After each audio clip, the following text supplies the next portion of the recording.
Alright, well it's the 13th out here. Pretty nice morning. And I've got people coming. Various people doing various things, but I'll get back on this a little bit later on today. And hopefully get the engine put in. Alrighty then, the 13th out here, first round of company's gone, and I got a nice clean area under there for the engine hoist. So, alright, so we got the hoist in here, and this engine happens to have the little ear on the front side of the block here. They have a cast one on the back side of the, actually the head, and the front side, this one already has the lifted up ear attached, so I don't have to do that part of it. I did have to find a different chain because I can't find my normal chain and some bolts, so that's what I just got done doing. Alright, we got 17 millimeters here, 17 millimeters there. Got the chain hooked up here, and it'll work out fine. I'll explain that a little more, but I need to go underneath here to get this started, and then I'll be able to get the bolt from the top, but I got to get it started from below. Alright, so the one that was hard to get to from down below there is loose, but I don't want to take it all the way out yet until I support the engine. So that's the next thing.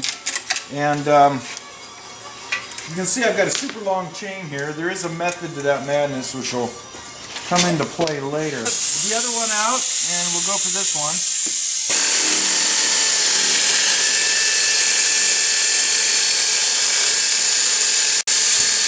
Alright, so go ahead and pull this guy out of here. Maybe.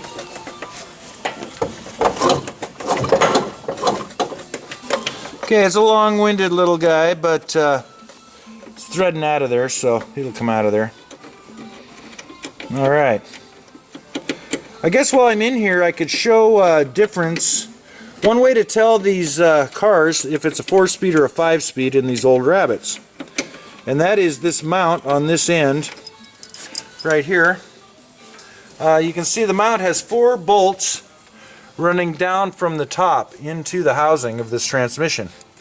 This is a 4-speed, and then over here on this other one, the mount looks this way, where there are 2 long bolts going side to side on the same mount. This is a 5-speed. And that's one quick, easy way to tell whether you're working with a 4-speed or a 5-speed. We're free here and flapping in the breeze, so what I'm going to do is let it down, hopefully. And the reason for this long chain is that I have to be able to lower this bar all the way till it hits the floor and still clear this. And I may actually have to lower the truck all the way to the floor. I don't know if I got enough here, but we'll start heading that way with it. Okay, so earlier I had loosened these axles, taken the CVs off the tranny end, and I could not get this one out. But now that the engine is free to flop around, I could get enough length to get this axle to hang here out of the way. And now I can go ahead and pull it on out of here and set it aside. Get it down and free. There we go. And let's see if I'm going to hang up on anything here. And we're looking pretty good here. It helped quite a bit by taking the alternator off of this thing. Now I can get this front mount off of here. That's out of the way. And not hung up here, not hung up there, so on down we go. Alright, so this should be the final down here. We're pretty close to it. Got plenty of room up above on the arm with this long chain.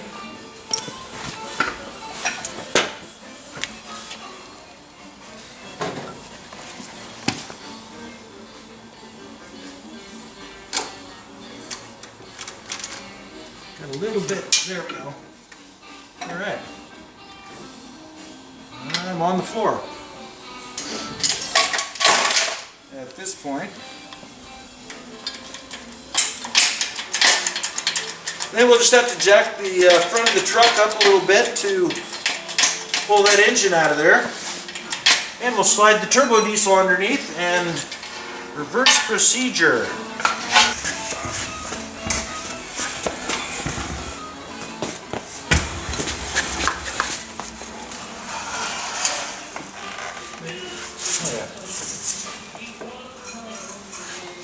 We gotta get ready. Yeah! when you hoist these up into place, you got to remember to put this mount right here so that it's in place as you pull it up inside the frame, because once you get the engine up there, there's no way to get this mount back in. So you've got to have that kind of right there. It just sits here. And then once you're up in place, you'll be able to bolt this to the frame. But something you don't want to forget, or you're taking stuff back out and it's a real chore. There. I'm a betterer. Alright, so we're kind of shoehorned in here.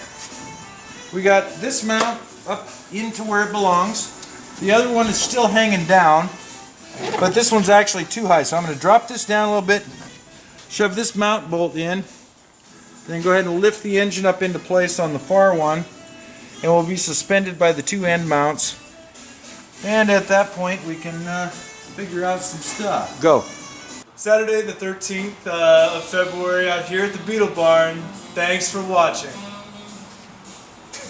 Alright. Well, getting a little later out here, raining outside. Do a little update, everybody's gone. All I've really accomplished since the last round was the fuel filters installed there.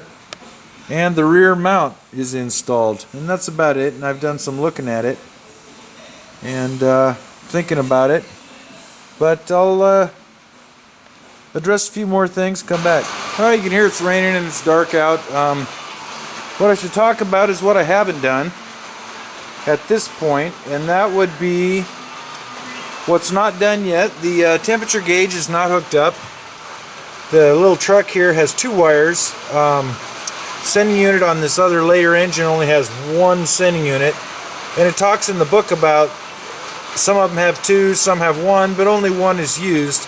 My guess is one is for an idiot light and one is for the actual temperature gauge. So I'm going to figure out which is which once I get this thing started and warmed up. I got to put water in it. All the hoses are hooked up except the little return hose back over here to the top of the radiator. So I got to hook that up, and then I can go ahead and fill this guy up with some antifreeze. I've got no air cleaner figured out yet. I'll deal with that later. And no battery. And no exhaust. I just took this exhaust out of here, the other one that was in it. I guess we can see it laying here on the floor all the way back. It's about a mile long and it's very small tube. For now I'm putting back part of this, and I think we can see the difference in size. At any rate, I got another probably, I want to say 3/4 to an inch bigger on this stuff, and all I have is the one expansion chamber in the middle, which corresponds to this little bitty guy here, and then it's straight pipe out the back. I'll remove everything from behind this expansion chamber for now, because this stuff out here won't fit, but I can make my exhaust later. Alright, we got a battery installed here, and everything's on and tight except the temperature sending wires. There's two of them, but only one sender on this particular housing. So I got to figure out which one is the idiot light and which one is the gauge, and I'll figure that out once I get some heat here.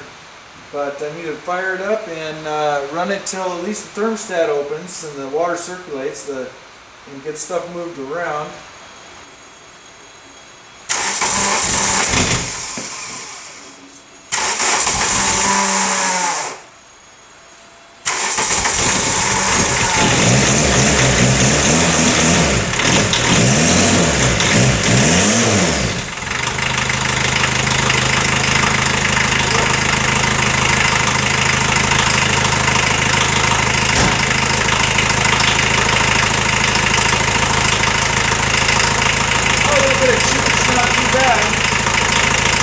Sounds good.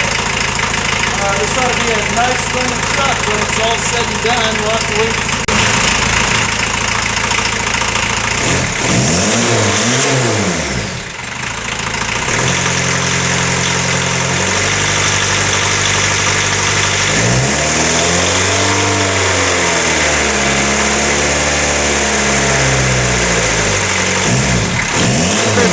Here we go.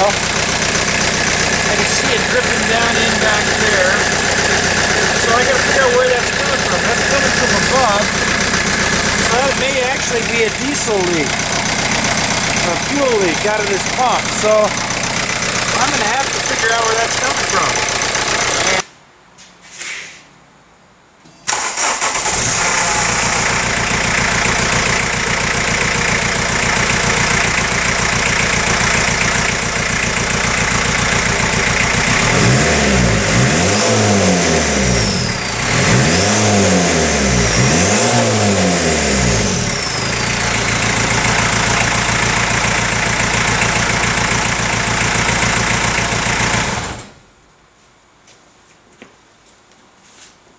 Alright, it runs pretty good, and a few, nuts and bolts, this and that, and I probably got to take this injector pump off of here, or at least take the timing cover off and some stuff so I can see. I've got a bit of a leak coming out of this injector pump, and I cannot figure out where, so I'm going to have to do a little diagnosis on that and fix that, and yeah. Other than that, it seems pretty good to go. So, thanks for watching.